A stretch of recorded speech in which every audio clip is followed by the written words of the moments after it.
So this piece here is a bowl shaped lid that has a lot of extra clay here for a knob. So oftentimes, obviously, when you're trimming a bowl or when you're making a bowl, you don't leave a lot of extra clay. Here, quite a bit of clay has been left, and that's going to allow me to shape a knob here. And there's a couple ways I can do this. I can just trim from the side like I was starting to do.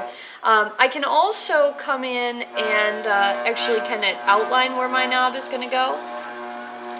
And here I'm going to come down with that needle tool and then come in with this needle tool, and if I've got my measurements right, that should mean that I've got a chunk of clay that'll just kind of pop off fairly quickly. I could do the same thing by trimming. That just helps me rough in the shape a little faster. Oops. So just like any time you're trimming a bowl, you want to match the exterior curve to that interior curve. You don't want a lot of extra weight up on the top here. And just like any time you're working with a knob, you want to make sure you've got enough clay there or enough in the undercut there that you can grab onto this real well. I've got probably just the bare minimum to be able to get away with here. This is going to be a fairly flat knob, not very tall, not like a finial at the top or anything, but just enough clay to work with here. And then I'm going to get in here. Here's a nice time to use that loop end of your, rounded end of your loop tool to get up under there.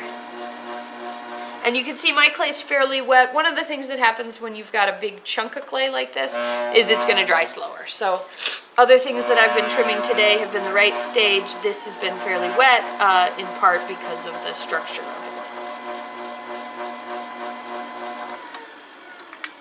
And then because I'm on the Giffen grip here, one of the things I can do real quick is check and just check and feel the wall thickness that I've got there, whether I've got enough there for it. My wall is pretty even. Actually, I've got a little thickness there that I'm going to take off.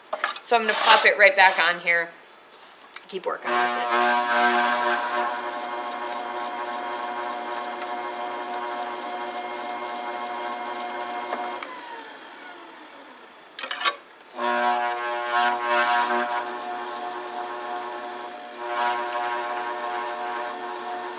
And then, of course, like with any of these, if you want to get in and smooth things out, oops, I got some wet on there. If you want to get in and smooth things out, you can use a rib or a wet finger or something like that to get things smooth, get things rounded. And I've been trimming right to the edge of where the Giffen grip ends. So I'm going to do one last careful swipe of my rib around here just to clean up that edge a little bit. And now this piece has a gallery, so it'll sit on a base that has a straight wall.